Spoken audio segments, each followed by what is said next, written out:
It is evident that I have an addiction to dirt bikes, whether it's ripping the motocross track on my KTM 150 two-stroke, whipping through the trees and trails of northern Michigan on my XR400, or riding the dirt roads and pavement on this new to me 2014 DR650.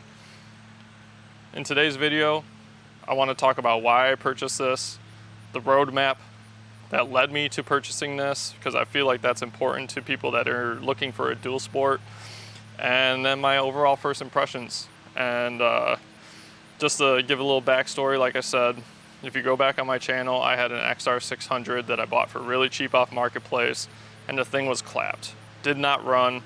Got it for really cheap, but it did not run.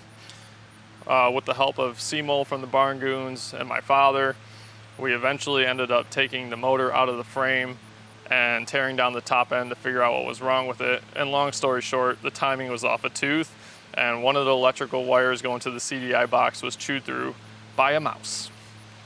So, needless to say, I did end up getting it running, and that started my dual sport journey, and I slowly realized that this is great. I had a blast riding down the dirt roads. My buddies hopping in their side-by-sides and their four-wheelers, and we just cruise down the street, enjoy the nice weather. But I slowly realized that that XR600 might not be the best fit for me, partially because it was clapped still. It's smoked on startup due to a cracked exhaust valve guide that was letting oil seep down into the cylinder when the bike was sitting like this on the kickstand. Once it ran, it did not smoke, but it would on startup. And obviously a cracked exhaust valve guide, if it were to explode, not a good thing for the motor, as you could imagine. And that would be a lot of money. And what would also be a lot of money is tearing down the top end, getting it all refurbished and taken care of. And I eventually decided that that was not the bike for me. And not only that, it did not have blinkers. It was not street legal, no lights. It was just an enduro bike that I took on the road. So I eventually ended up selling that. And then I purchased my XR400, which you can see on the channel with the street legal title. And I had the intentions of turning it into a dual sport / trail riding machine. I put a 1640 gearing on it, and at that time it was great for the roads. And then I took it to Leota and I did some trail riding. And I slowly realized that that bike needs to be the dedicated up north trail bike. It had dual sport tires on the front and back. I'm gonna put MX34s on that. And I changed the gearing back to 1540 so I can actually click second or third when I'm going through the trails instead of being in second the whole time and just bruh, bruh, bruh. But that left me with a problem. How am I gonna ride on dirt roads now? How am I gonna back road with my buddies? How am I gonna put my wife on the back? Well, this is the solution right here, baby. I bought this DR650 2014 with 2,200 miles on it. The previous owner was a really nice guy. I talked to him for like an hour and a half once I initially bought it. And ever since, I've had it, I think like I said in the beginning of the video, for a month, and I've been loving it. This bike is great. I know if you guys are interested in dual sports at all, you probably look at a bike like this, an XR650L, and then you can go all the way up to like the 10 Rays, Africa Twins, KTM 690 Dukes, blah, blah, blah, blah, blah. For me, I wanted a bike that was stone cold reliable, air cooled, something to where I could take this bike, take the motor out or tear it down and not have any issues with rebuilding it. I don't know if anyone's ever taken apart a 10 Ray 700. I haven't. I could only imagine how doing a motor rebuild on one of those things is. I don't really want to figure out. Like I said in the beginning of the video though, I tore down my XR600, which honestly was pretty damn easy. A little cramped, probably like this bike is too, but it is cramped. But it was easy. Really, really simple. So my decision for this was something that I could maintain, something that's just reliable, something that can cruise on the dirt roads 55, 60 without the motor screaming, and be able to throw my wife on the back. One thing the XR600 did not have was passenger pegs. I've heard that the XR600 650L's subframe needs to probably be reinforced if you have a lot of luggage on the back and a passenger. I didn't like that. My XR400, not really built for having a passenger on the back. Not the greatest situation. We did do it. Not the greatest situation to do though.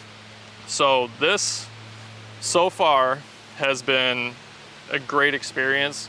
I've taken my wife on many rides already, and she likes it. The only thing, and I'm sure if you watched any DR650 videos like I have and spent months watching, the seat is uncomfortable. Yep. It's not, everyone's not just saying it to say it, the seat is uncomfortable. Granted, I ride motocross. My KTM 150 seat is basically a 2x4 with ribs on it that turns my ass into shredded cheese. So I'm kind of like not as picky, but this seat is kind of uncomfortable. And my wife has said after a good 45-minute ride, she's said that her ass hurts as well. So with that being said though, the previous owner did put a TM40 pumper carb on this. I've never rode one of these with the stock carb, but my XR had the stock carb and I threw a pumper carb on it and it transformed the bike. So this thing runs really good. I've been having a blast. The fact that it has blinkers, lights, horn, key, passenger pegs, stone cold reliable, decent fuel mileage, and overall simplicity is the reason why I purchased it. So going forward with this bike, I don't want to go crazy with it, honestly. I don't have intentions of turning this into a full-blown adventure bike. I'm not going to put saddlebags on the side of it. You know, I would honestly, just from riding it around, what I figured out is I probably should get a windshield just because I'm getting pelted with bugs and the wind drag, which is not really a big deal, but it's more so like the bugs and stuff. Just keep it out of my face. Maybe adjust these mirrors or get some new mirrors just so I can see better. And honestly, a new seat would be nice. Other than that though, I think this bike in stock form is plenty capable. I know there's a lot of people that might be like, well, I want to go across country and do, you know, week-long trips, and I don't know if I would really take this on there without kitting it out and making it for that. But for me, my purpose, if you guys fall into this category of you just want something to ride around the neighborhood that's fun, comfortable, fast. I mean, this thing topped out, I can get up to like 80.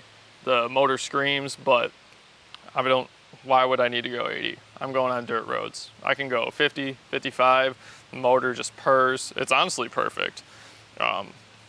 So from what I told you about my previous bikes and my journey onto the DR650, I think if you're watching this, you need to determine what type of person you are or can you relate to me.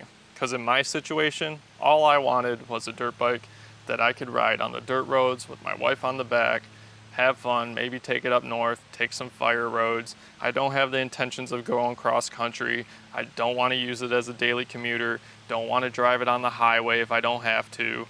I just want to have a bike that I can ride around, get some air when I can't go up north and ride on the trails with my buddies or go to the motocross track with my dad and my brother. This gives me a outlet to ride dirt bikes without having to drive to a track or trail. And that was the main goal. That's what I wanted. And this thing does it perfectly. I don't have any complaints, honestly. This is, honestly, out of all the bikes I've purchased, I think this is up there. This is definitely on the top of my list. Granted, like I said, you can watch this video and determine if you are just like me, or if you're the guy that wants to go cross country and wants to, you know, travel the world with it. I don't know if I'd travel the world with it, but as a dirt road cruiser, it's a great time. So stay tuned. I'm going to have a lot more videos. If you guys want to see anything of this bike or have me do some stuff, please subscribe, comment, let me know.